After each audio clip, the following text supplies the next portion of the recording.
pursuit. What's happening?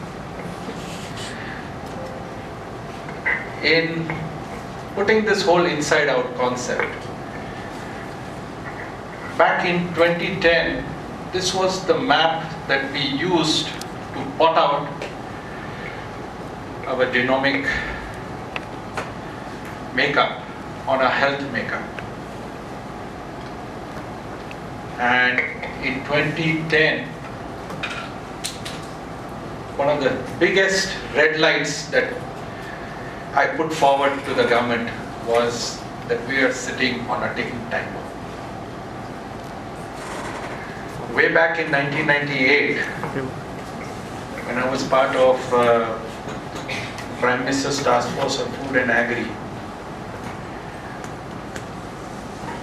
we came back saying that our country is sitting on a food crisis and we have a food safety issue.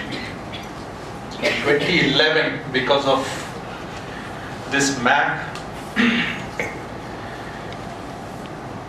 we first put the whole country upside down and said that we are going to face an imminent health crisis in our country. That led us to work with various governments, ministries, as well as the Planning Commission. Various initiatives were started. And on the last side, what you see was the result of our analysis. We as a country, second largest, most populated country, has a disease burden because of our genomic makeup and our health risks are, which is more than proportionate to what the world's disease burden is. And then the supply to manage that is even worse.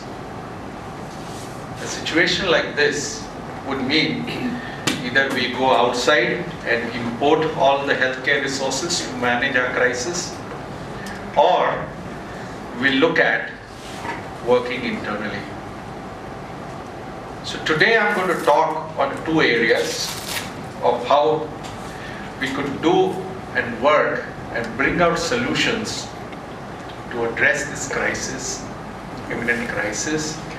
One in the healthcare side, and second on the life sciences side. Well, for any successful venture or any enterprise, and I understand you just putting together an incubator also in your campus, you need certain support system. First is the manpower. Second, you need land, building, all the material to kind of house the venture. Then you need an entrepreneur who could be the guiding force to it. And then in the healthcare side, you need your medicines, your medtech, and all the jugaad and the innovation. How do we build that pipeline? And my focus of my talk today is how do you bring that money in to actually seed that out? Today we were just talking, Ravi is here, about how do we seed some of the ventures? How do we create that innovation pipeline? So way back in 2011, when I was chairing ABLE, which is the industry body for life sciences in India, as chair of finance and investment, one of the critical issues that we felt was, there are a lot of areas where, large multinationals sitting out of India, they're not interested. Malaria, tuberculosis, there are so many other things. In which case, we need to develop our own biopharm industry and our own solutions. And campuses like these are the testbed for really coming out with ideas.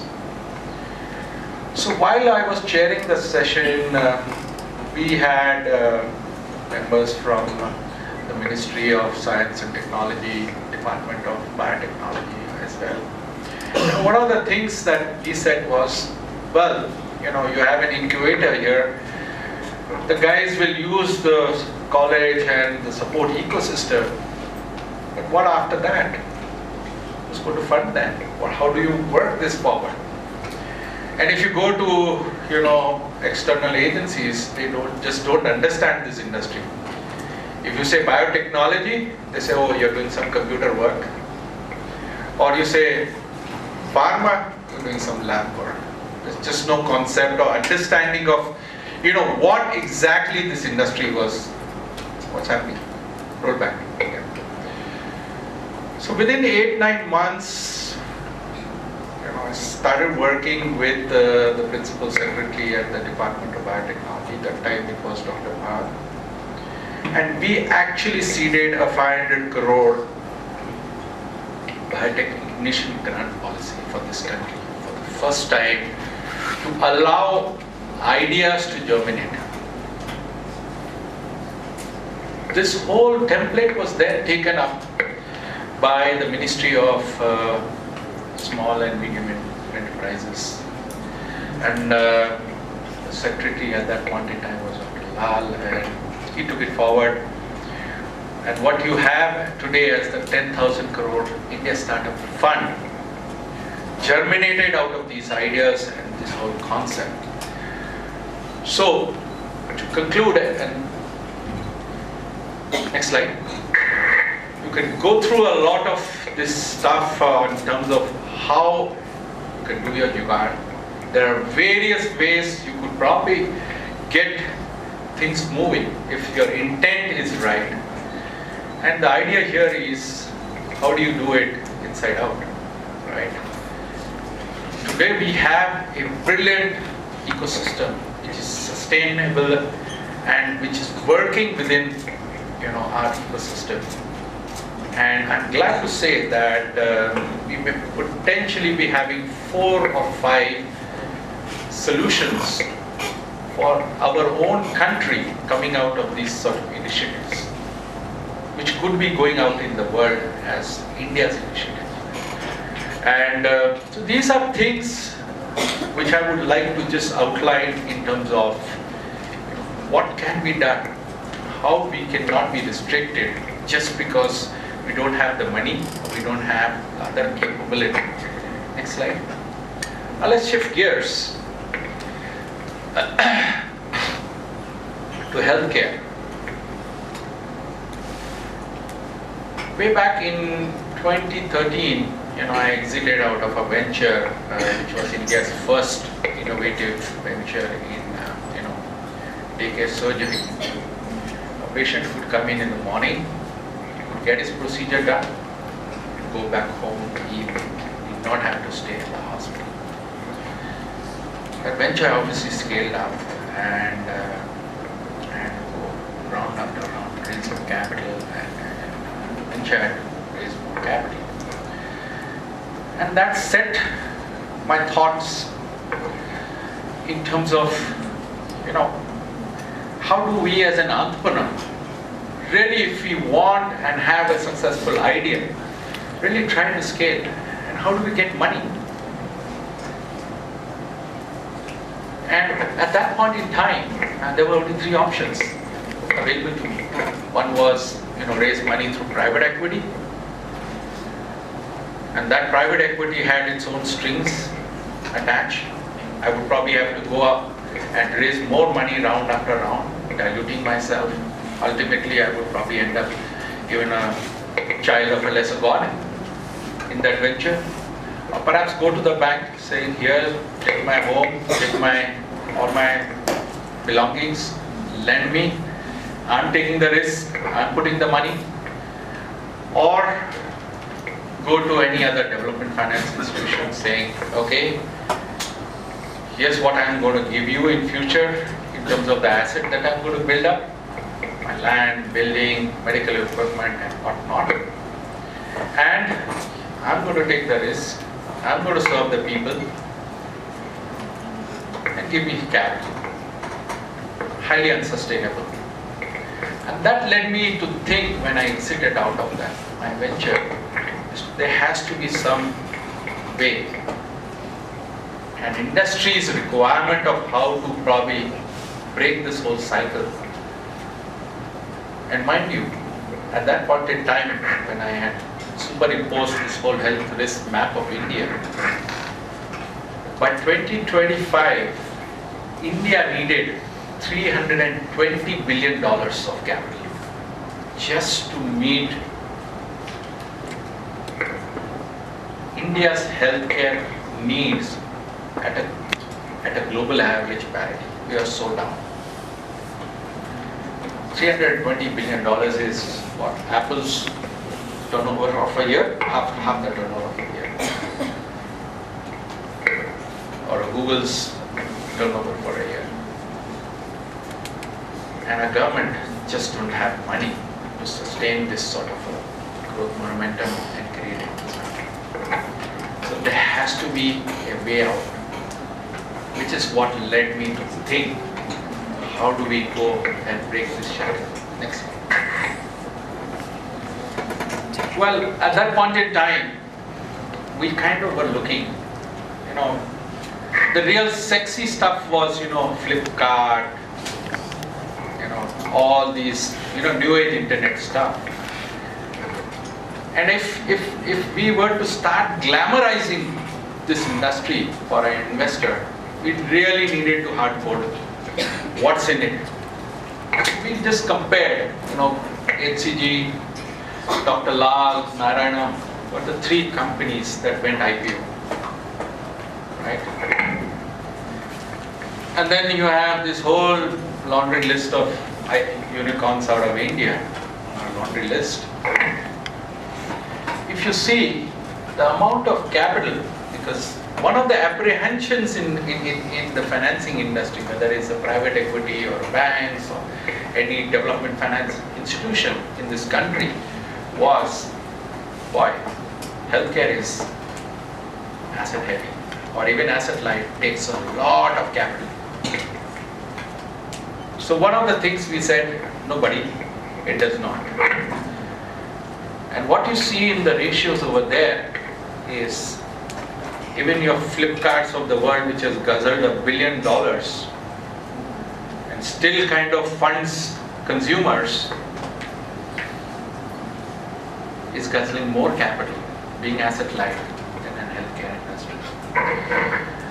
And I remember now, one of our political leaders says, in the long term we'll be all dead.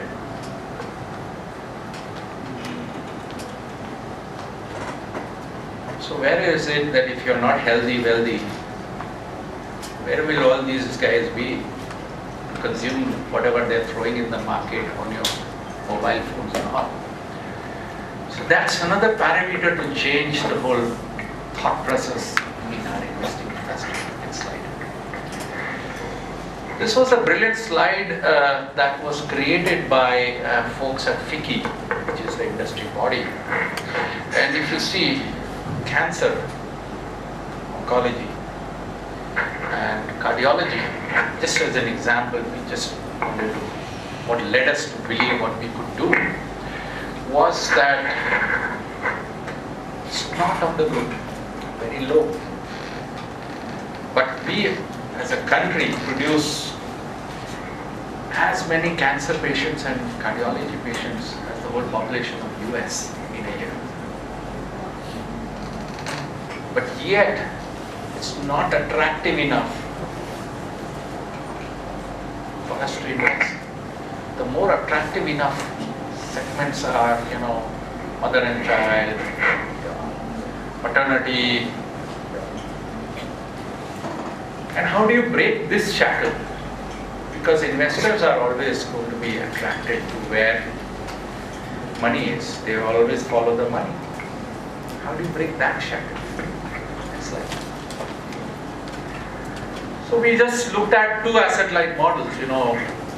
What you see in blue line is HCG, which is India's and perhaps Asia's largest oncology chain of hospitals in India. And the other one was Narayana, which is the red. So from IPO, Narayana just remained flat, whereas HCG has been growing. And that led us to believe there's something beyond this that even the stock market rewards a company and punishes another company. And what is it that is leading it for investors to put more money in even a least attractive space like oncology? So we kind of thought about it and we worked on it. Next slide. And at that point in time, what we realized was stock market was punishing companies that were asset heavy as compared to companies which were asset light. And then we kind of went to focus, did some fundamental research on the US market. This is where we saw, I'm sorry, there's color which is just not coming here. Color over here, which is your US stock market, US S&P, which is somewhere below. And what you see here is your healthcare REIT, which is performed 10 times more than even the largest stock market.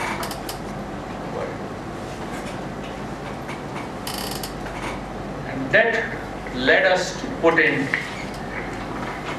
India's first healthcare REIT fund of $500 million called El-Toro Healthcare Real Estate Fund. We got a SEBI approval in November of last year. And 3 state governments have actually put in money with us. Although I worked with the Planning Commission way back in 2010 when Ramadas was the health minister, this whole public-private partnership has not really taken on. And what we have promised to some of the state government is, we are going to give you commercial returns with taxpayers' money. At the same time, we are going to create healthcare infrastructure within your states, in the private sector, with full responsibility to delivering and improving healthcare quality. It's not just that. Beyond that, next slide. When you started comparing what was on the table 5 years back to what we are offering, the options have opened up for the industry. We hope to create a healthcare infrastructure which is in the league in terms of the number of beds, like Apollo and the Fortis of the world. At the same time, leaving the management of healthcare to the experts. So where we are coming in is, we are kind of monetizing the land and building, which is what HCG did in going asset light as compared to other players, and ensuring that the stock market and the investors also reward them. At the same time, we reward our investors and our sponsors in helping creating the infrastructure that is required in this country. Next slide. So while we put in that money, what it really does is pushes some of these vital segments which were least attractive to mercenary investors, actually grow and become more attractive in the process, which is very vital for maintaining the health risk of this country. Next slide. Well, this could be another larger TED Talks issue, which I can talk some other time, but over and above what we are doing in terms of creating healthcare capacity and quality in this country, there are other 9 vectors of social impact that we are creating through our fund. Predominantly employment. So 1 bed that we invest creates employment generation for 30 people. Reducing the cost of capital so that we can actually do more with less. And then the whole cycle of making healthcare cheaper, better, faster. I'll put my talk over here, and I do hope these sort of ideas do germinate out of India, so that we can break some of these shackles and constraints that we have, not only in terms of raising capital and financing capital, but even in terms of creating social impact. I may perhaps come back to you and talk a lot in terms of how social impact can also be created. That's part of another TED talk. Thank you very much for a patient hearing.